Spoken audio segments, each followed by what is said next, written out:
अमित सोनी जी गुजरात से। सी है मीन्स। राधे राधे महाराज जी। आपके चरणों में कोटि कोटि प्रणाम। महाराज जी, आंतरिक कुसंग, आंतरिक वासना और अहंकार उपासना में बहुत बाधक तत्व है। इनसे बचकर एक संसारी कैसे भजन करे? है तो दुश्मन जोरदारी, विपक्ष कोई कमजोर थोड़ी है, पर हम भी कोई कमजोर नहीं है। ममैवांशु, तो मैं भगवान का अंश हूं, और वो मम माया दुरत्यया, वो भगवान की माया है। तो जो अध्यापक परीक्षा लेता है वो पहले 1 वर्ष पढ़ाता है, तब परीक्षा लेता है। ऐसे ही हमारे सतमार्ग में भी परीक्षा होती है। जैसे प्रारंभ में आप भजन कर रहे हैं और कुमार्गगामी प्रवृत्तियां आपके अंदर है, आपकी कोई शिकायत नहीं मानी जाएगी परमार्थ में, क्योंकि आपका अभ्यास चल रहा है असत वृत्ति को मिटाने का। आगे चलकर फिर ये बर्दाश्त नहीं किया जाएगा। जैसे छोटा बच्चा पार्टी में जो ऐसे गोली और ऐसे डंडा खींचता, तो टीचर कहता वाह बहुत सुंदर, बहुत अच्छा लिखा, लेकिन वो ऐसे ही लिखता रहे, फिर बाद में उसे दंड दिया जाता है कि इतने वर्ष हो गए आप ऐसे चल रहे हो। प्रारंभ में क्या होता है, हमारे जन्म जन्मांतरों की दुर्वासनाएं होती हैं। कभी काम की, कभी क्रोध की, कभी लोभ की, कभी मोह की, कभी मद की, मत्सर की, और इनके पूरे के पूरे आचरण हमारे मन में बैठे हुए। जैसे एक छोटी सी चिप हो तो सैकड़ों घंटे की बातें उसमें रिकॉर्ड की जाती हैं। तो ये भगवान के द्वारा बनाया हुआ एक चिप है मन, जिसमें तुम्हें रिकॉर्ड नहीं करना, अपने आप रिकॉर्ड, जैसे सीसी कैमरे में नहीं होता, रिकॉर्ड होता रहता है, ऐसे अपने आप रिकॉर्ड, जो हम देखते हैं, जो सुनते हैं, जो भोगते हैं, वो सब हमारे मन में बैठा हुआ है। एक जन्म का नहीं, अनंत जन्मों का बैठा हुआ है। तभी तो कहते हैं मोक्ष होना, कल्याण होना बहुत कठिन बात है, क्योंकि पूरा का पूरा मन खाली करना है। निर्मल जन मन सो मोहि पावा, मोहि कपट छल छिद्र। निर्मल मतलब पूरा डिलीट करना, पूरा हटाना है। अब पहली बात उपासक के हृदय में ये आनी चाहिए कि मुझे इनसे हटना है और इनको हटाना है। समझ पा रहे ना? पहले तो पक्ष खड़ा करें ना अपना परमार्थ का। हम लोगों की दुर्दशा ये है कि हम अपना पक्ष उन्हीं को दिए हुए हैं, क्योंकि हम मानते हैं कि इनसे हमें सुख भोग मिलता है। काम है तो काम से सुख भोग मिलता है, क्रोध है तो मेरा भय सबको, मोह है तो परिवार प्रिय लग रहा है, लोभ है तो धन प्रिय लग रहा है। अगर ये ना हो तो कुछ प्रिय नहीं लगेगा, कुछ अच्छा ही नहीं लगेगा। जब ये हृदय से नष्ट होते हैं ना, तो एकमात्र भगवान प्रिय लगते हैं। ब्रह्मादिक के भोग शब्द विषम लागत ताई, नारायण ब्रजचंद की लगन लगी है जाए। विषय भोग निद्रा हंसी जगत प्रीति बहुबात, नारायण हरिभजन में ये पांचों न सुहात। देखो कुछ अच्छा नहीं लग रहा, क्योंकि अच्छा लगता ही है गंदी वृत्ति से। ये तभी प्रिय लगता है, जब ये विकार हमारे ऊपर हावी होते हैं, तभी ये प्रियता बढ़ जाती है। अब हम पहले दो पक्ष करें, हमारा अध्यात्म पक्ष और ये माया का पक्ष। अभी तो हम पक्ष ही नहीं किए, अभी तो उसी में मिले हुए हैं। मेरा मन कह रहा है ये खाने का, आज मैं खाऊंगा जरूर। मेरा मन कह रहा है भोगने का, तो आप उसी के पक्ष में है ना। अब जब विपक्ष खड़ा किया ऐसे भक्ति का कि ये धर्मयुक्त है, नहीं तो नहीं करना, ये धर्मयुक्त है, हाँ तो समय से हम इसे स्वीकार कर लेंगे। धर्मयुक्त विषयों का सेवन और अधर्मयुक्त विषयों का त्याग करने की हिम्मत, ये नाम जप और सत्संग से आती है। अगर केवल सत्संग सुन रहे हैं तो आपको बौद्धिक ज्ञान हो जाएगा, दूसरे को सुना सकते हैं, पर आप में क्षमता नहीं रहेगी। क्षमता आएगी भजन से। साधन को हरि भजन है, कै सत्संग सहाय। जितना आप भजन करोगे आप में बल आएगा, नहीं करना नहीं करना, ये बल आएगा। अब धीरे धीरे धीरे धीरे जब और अध्यात्म का बल आगे बढ़ता है, तो वो इनको बिल्कुल अलग देखता है, और कोई भी प्रभाव सीधे उसके ऊपर नहीं पड़ता है। अब वो विजय की स्थिति पर पहुंचता चला जाता है, और एक समय ऐसा आता है कि इनका स्फुरण भी बंद हो जाता है। हृदय एकदम निर्मल शांत और भगवदानंद से युक्त। तो हमें सत्संग सुनते रहना चाहिए और इनको विपक्षी मानना चाहिए। विपक्षी मानना बहुत बड़े विजय का सूचक है। इनको हम लोग विपक्ष मान ही नहीं रहे। अधर्माचरण पापाचरण से जैसे भी मिले मुझे सुख भोगना है, अभी हम उसी पक्ष में हो गए, तो कैसे हमारा मंगल होगा? पहले हम उसे विपक्ष में देखें। काम क्रोध मंद मान न मोहा, लोभ क्षोभ नहीं राग न द्रोहा, जिनके कपट दंभ नहीं माया, तिनके हृदय बसो रघुराया। आ गया ना भागवतिक स्वरूप। तो इसलिए हमें बहुत सावधानी पूर्वक, फिसलन हो सकती है, कि ऐसा मार्ग बड़े बड़ों से फिसलन हो जाती है। कोई ऐसे करके नहीं निकल पाया।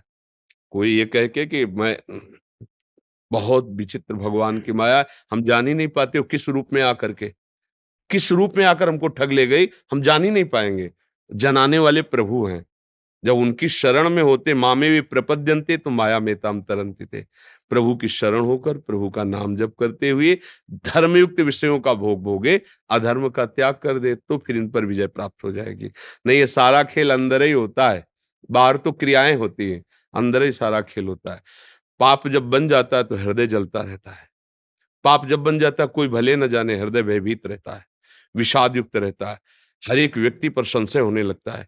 मतलब ऐसी दुर्दशा उसके अंदर हो जाती है। बाहर दंड तो एक अलग विधान है, लेकिन जो पाप हो जाता है, अधर्म हो जाता है, वो अंदर ही अंदर अंदर खोखला कर देता है। बस सावधान रहो, कोई पाप न बनने पावे, कोई अधर्म न बनने पावे। और इसके लिए हमें शुद्ध प्रकाश चाहिए ज्ञान का। हम जान ही नहीं पाएंगे मैं क्या कर रहा हूं। वो है सत्संग और भजन। बिल्कुल कोई भी हो, कहीं भी हो, सत्संग और भजन दोनों साथ साथ चलाते रहना चाहिए और भूल कर पाप नहीं करना चाहिए। सुख नहीं है, आप सच्ची मानो, हृदय से कह रहा हूं। केवल भ्रम से माया हमको फंसा के और ऐसी जगह खड़ा कर देती जहां कोई निर्णय नहीं निकलता।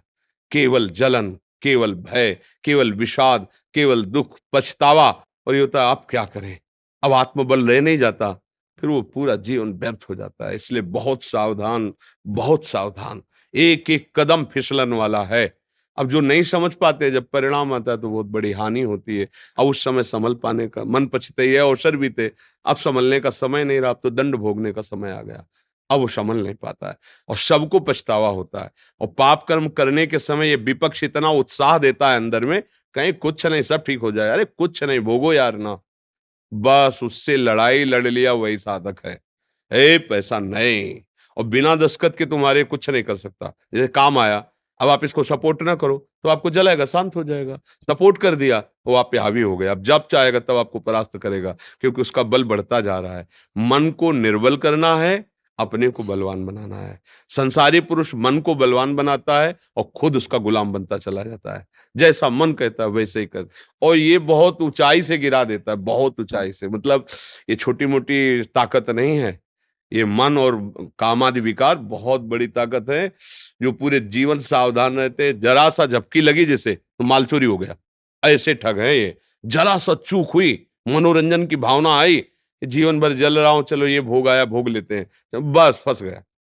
बाहरी सुख की तरफ जरा सा लालच हुआ कि वर्षों की कमाई मिनट में गंवाई। ये बहुत खतरनाक खेल माया रचती है।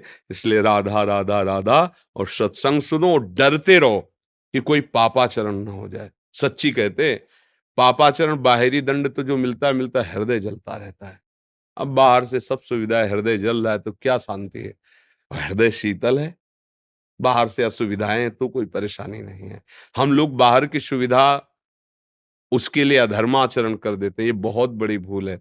हिंसा, चोरी, व्यभिचार, अधर्माचरण से कभी किसी को सुख नहीं मिला, ना मिलेगा। बाद में पछतावा तो कुछ नहीं, बस ऐसे यार मैंने ऐसा क्यों कर दिया, ऐसा बस। अब कोई उत्तर नहीं, अब तो भोगो, क्योंकि बीज बो गया, अब वो वृक्ष रूप में अब भगवान ही बचा सकते हैं।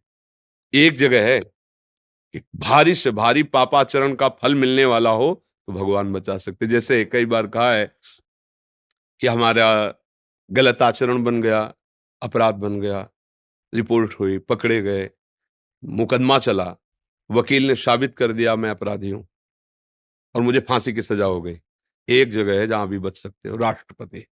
अगर राष्ट्रपति से विनय पूर्वक हम क्षमा मांगे तो यद्यपि मैं अपराधी हूं, फांसी की सजा हो गई है पक्का, पर वो माफ कर दे। ऐसे एक जगह है भगवान की चरण, अहम तो हम सर्व पापेभ्यो मोक्षयिष्यामि मां। हे भगवान मुझे बचा लो, मेरे से गलती हो गई, अब कभी नहीं करूंगा, प्रभु बचा लो। वो परम पिता हैं, वो परम दयालु हैं, वो बचा लेंगे। और बहुत सावधान रहे, बहुत हृदय की कहता हूं, बहुत सावधान रहे। कि यहाँ एक भी कर्म तुमको बख्शेगा नहीं, पक्का समझ लो। तुम्हें लगता है कोई नहीं जाना, समय आने दो, जब अपना रूप धारण करेगा तो ऐसी जगह फंसाएगा जहां अपराध ही नहीं किए। आपको ऐसी जगह दंड दिलाएगा, वो गुप्त पाप जहां आपने अपराध ही नहीं किया। आप कसम खाओगे कि मैंने अपराध नहीं किया, लेकिन आपको दंड भोगना पड़ेगा, क्योंकि वो अपराध जो प्रकाशित नहीं हुआ वो अब फल दे रहा है, भोगना पड़ेगा, हृदय जलेगा, दुर्गति। बहुत सावधान, सबसे यही प्रार्थना करते हैं, शराब मत पियो, मांस मत खाओ, पराई बहन बेटियों की तरफ गंदी दृष्टि से मत देखो। मन बहुत दुष्ट है, इसको थोड़ा काबू में लाओ। कोई हम पशु नहीं, मनुष्य हैं, हम ऐसा कर सकते हैं। अगर हम ऐसे किए तो जीत जाएंगे, और नहीं तो फिर 5 मिनट की गलती पूरे जीवन की जेल, 5 मिनट का अपराध अनंत जन्मों तक भोगना पड़ सकता है। बहुत सावधान, ये कर्म भूमि है। बीज ऐसा बो जो सुखद हो। हम लोग बीज बोते हैं दुख वाले, और चाहते हैं सुख। बीज बोते हैं गंदे और चाहते हैं रसमय फल, कैसे प्राप्त हो सकता है? बहुत फूंक फूंक के कदम रखो। विशेष धर्म क्या है, ये किसी से पूछने की जरूरत नहीं है, अपना हृदय जानता है सबका। ये नहीं करना चाहिए, ये सबका हृदय जानता है। वो मत करो। आत्मना प्रतिकूलानि परेशान न समाचरेत। जो अपने को अच्छा नहीं लगता, वो ऐसा किसी के साथ बर्ताव ना करे। अपनी बहन बेटी कोई गंदी दृष्टि से देखे, अपने को बुरा लगेगा ना, तो अपने को ये काम नहीं करना।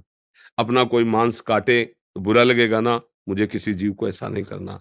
अपनी कोई चोरी करे, बुरा लगेगा ना, मुझे चोरी नहीं करनी। कोई कपट करे, मेरे साथ पसंद नहीं, तो मैं किसी के साथ कपट क्यों? आत्मना प्रतिकूलानि परेशान न समाचरे।